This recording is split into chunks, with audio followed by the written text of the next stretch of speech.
Are orc families really as bad as everyone keeps saying? Yes they are. But not for the reasons you might think. Let me explain. And no, this isn't some rant about, oh, woke Lord of the Rings now, they're trying to humanize the orcs or whatever, because the orcs have already been humanized. See, throughout the books and the movies, we get tons of scenes of orcs and Uruk-hai all interacting with each other and with their leaders, having dialogue, and showing us what their personal lives are like. We see orcs complaining about being hungry, getting frustrated with boring jobs, and yelling at their subordinates. We see into their minds, their wants, and their dreams. Orcs have always been humanized. They've just also always been evil. And one thing they've never been is sympathetic. And there's a good reason for that. Let's take a closer look at one of these humanizing scenes to see why. In the Two Towers, Pippin and Merry are held captive by an army of orcs and Uruk-hai on their way to Isengard to be presented to Saruman. These orcs are moving fast, they're working hard, and they're getting hungry. One orc stops and yells, "We're not going no further till we've had a breather!" To which the commanding Uruk-hai says, "Get a fire going!" This already shows that the orcs have needs and desires. They have the ability to voice those needs, and their commanders have the capacity to listen, cooperate, and respond to their soldiers' complaints. But it gets even better. They make a quick camp for a moment, and one of the Uruk-hai starts complaining about being hungry, saying they've only had maggoty bread. An orc agrees, suggesting they eat the hobbits. Here, we clearly see him thinking and reasoning about what they've had, maggoty bread, what they want, meat, and where to get it, the hobbits. The rest of the orcs join in, signaling a shared sentiment of hunger and exhaustion among the group. This is humanizing. We see that the orcs have physical needs, they have pains like hunger, and they have real wants and feelings, in this case, a need for more food. But we also see why, even though the orcs do have thoughts and feelings, they're still the bad guys in this story. Good people don't suggest eating other people just because they're tired of bread, no matter how misunderstood they are. The orcs have their own thoughts, desires, and needs, yes, but they fulfill those needs at the expense of the good and the just, at the expense of conscious life. The rest of the scene further illustrates this point. The commanding Uruk-hai steps in and reminds the group that the hobbits are not for eating. The hungry orc then suggests keeping them alive, but eating their legs, and lunges at the hobbits, intent on devouring them. The Uruk-hai pushes the orc back and reminds him of Saruman's orders. Bring the hobbits back alive and unspoiled.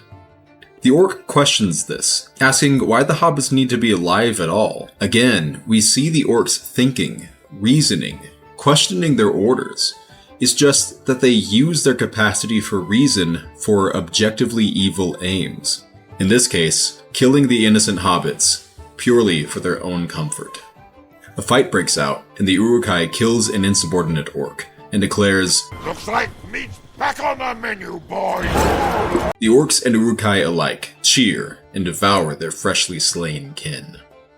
The orcs are fully humanized, wholly evil beings, perfectly willing to kill and eat their own kind. And the rest of the scenes we get with the orcs just serve to further emphasize this point. Whether they're killing each other over who gets loot off Frodo's dead body, or salivating over the idea of a still living victim of Shelob. They have their own thoughts, their own needs. They have their own moral structure, but that moral structure revolves around serving their most depraved desires. Their philosophy is, fundamentally, individualistic and utilitarian, aiming to serve only the selfish wants of each individual orc. And in that pursuit, they are their own kind of moral. But in the eyes of the viewer, they are purely evil. And that's done on purpose. But how can a character be humanized and evil? See, Tolkien was very deliberate in his crafting of the various peoples of Middle-earth. And although the precise origin of the orcs is somewhat ambiguous, the general consensus is that they were all once elves, made perfect and pure by Eru Ilúvatar, the god of Middle-earth, and have since been corrupted by the evil of the Dark Lord Morgoth. And in this, we get a glimpse into the philosophy and worldview Tolkien was trying to convey through his groundbreaking work. Let me explain. In his now famous book, The Gulag Archipelago, Soviet author and Gulag survivor Alexander Solzhenitsyn shared this bone-chilling, timeless phrase. The line separating good and evil passes not through states, nor between classes, nor between political parties, but right through every human heart. This undying truth, that the capacity for good and for evil exists in every human being, is seen throughout Middle-earth. Tolkien employs this guiding philosophy in creating the various races of Middle-earth, from the perfect, ageless elves to the warped, evil orcs, and in the men, who most chiefly possess the capacity to choose between good and evil for themselves, and who are continuously presented with that choice throughout the history of Middle-earth. Even the dwarves are stated to be, quote, resistant to the evils of Morgoth, highlighting how important the theme of corruption and temptation by evil is in Middle-earth. By declaring that the orcs, these consistently foul, evil creatures, are in fact former elves, the pinnacles of beauty, truth, and good, Tolkien expertly echoes Solzhenitsyn's famous line. The fact that the elves are able to be corrupted at all, and then in that corruption serve the embodiments of evil itself in Morgoth and in Sauron after him, highlights for the audience the delicate balance in which each and every one of us sits between the forces or motives of great good and great evil. So how does this go back to orcs and their families? Well, it's not that bad people can't have families. Are you kidding me? Joseph Stalin had a wife and kids and still had 9 million of his own people killed. No, orcs can't have families for one reason and one reason only. Let me explain. As Tolkien himself said, evil cannot create anything new. It can only distort and destroy what has been invented or made by the forces of good. In Tolkien's worldview, the art of creation is reserved for the forces of good. This is portrayed clearly in his lifelong love of nature and hatred for modern industry and technology. Tolkien viewed nature as a beautiful bastion of creation and harmony, and he viewed industry as nothing more than a dirty, evil effort to take what nature created and to corrupt it, turning the world's natural beauty and life into pollution, ugliness, and death. Tolkien wrote this worldview into his Middle-earth creation myth, where Eru Ilúvatar, the god of Tolkien's world, creates Middle-earth to be a place for peace, justice, and beauty, a world for good. But as this world was being created, the evil Valar, or Archangel, Melkor, later renamed Morgoth, sowed his dark corruption into Ilúvatar's beautiful creation, and in doing so, turned parts of his beautiful world into the dark, evil parts we see later in the story. Ents became trolls, angelic Maiar were warped into the dark, flaming Balrogs, and elves were corrupted into orcs. In this corruption, Morgoth pushed these beings of Ilúvatar's creation across Solzhenitsyn's heartline and firmly to the side of evil. In an unpublished note, later published by his son under the collection Myths Transformed, Tolkien said of the orcs, "But even before this wickedness of Morgoth was suspected, the wise in the elder days taught always that the orcs were not made by Melkor, and therefore were not in their origin evil. They might have become irredeemable, at least by elves and men, but they remained within the law. That is, that though of necessity, being the fingers of the hand of Morgoth, they must be fought with the utmost severity, they must not be dealt with in their own terms of cruelty and treachery." This is to say that, while the orcs may not be beyond redemption per se, as they were born of Ilúvatar's creation and therefore imbued with the capacity for good as much as for evil, their redemption is beyond the powers of men or elves, because their fall was also beyond this power. And all that the peoples of Middle-earth can do is kill them in defense of their own lives, while doing their best to treat them with the same respect owed to the rest of Ilúvatar's creation, however corrupted they may be. The orcs are, in their own way, people. But at this point in the story, they are wholly evil people, effectively beyond redemption by all the souls in Middle-earth. And as is the case with all evil beings in Tolkien's world, they have lost the capacity to create of their own accord, now only able to corrupt and destroy, as we see them do so many times in Tolkien's story. So how can a being incapable of creation have children? bring offspring into the world, the ultimate form of creation experienced by living beings. This is precisely what the writers of The Rings of Power missed. In a recent interview with Deadline, Rings of Power showrunners Patrick McKay and J.D. Payne were asked about their humanization of the orcs, and J.D. Payne shared these thoughts. From the beginning of this season, we talked about the idea of having an arc, and we feel like this goes straight back to Tolkien.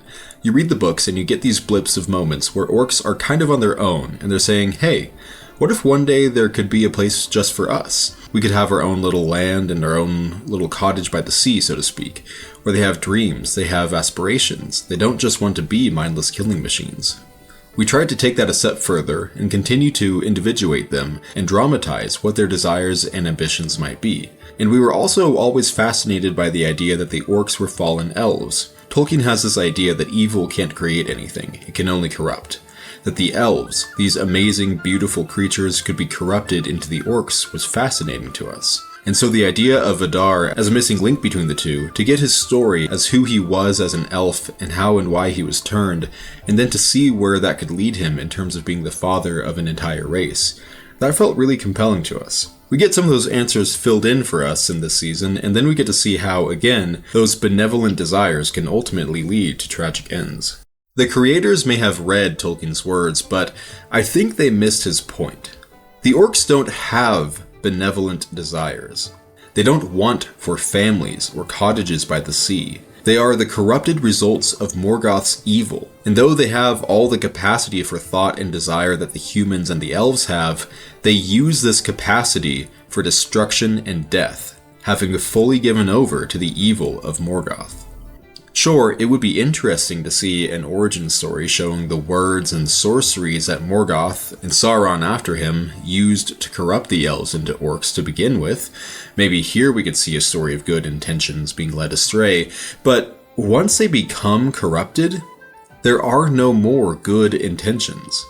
Tolkien's world is meant, in many ways, to show us the extremes of life. And through his archetypal beings in elves, orcs, and men, Tolkien shows the full range of honor and depravity that he himself witnessed in real people on the battlefield during the First World War. Tolkien often stated later in life that, in real life, orcs appear on both sides of a conflict, pointing to the evils he saw committed by those willing to wage senseless war. Orcs, though capable of thought as they are not meant to represent a morally gray people, but to personify the seemingly endless evils that real people are capable of enacting. In this sense, the orcs are the representation of evil committed by those willing to bend to the wills of evil masters. In contrast, the elves represent, in some ways, the honor and justice that real people are just as capable of. The men in Tolkien's world, then, are all of us, presented in all things, with the choice between doing good or doing evil. And in truly dark times, whether it be a war of rings for the fate of Middle-earth, or wars with guns and bullets for the fate of our own world as Tolkien lived through himself, we are often presented with the choice between doing truly great good in the world or truly terrible evil. Each of us hangs on the knife's edge, in every moment just as likely to act to save the world as we are to destroy it. This is Tolkien's core philosophy as he presents it in the world of Middle-earth, and as we can take it to heart in our own lives. And this is what writers McKay and Payne seem to have missed with The Rings of Power. The point isn't to have humanized villains, it's to represent, through archetypal figures, big ideas which are fundamental to the human experience. If you want to learn more about Tolkien's philosophy or how similar stories can add to your human experience, consider subscribing, and I'll see you next time.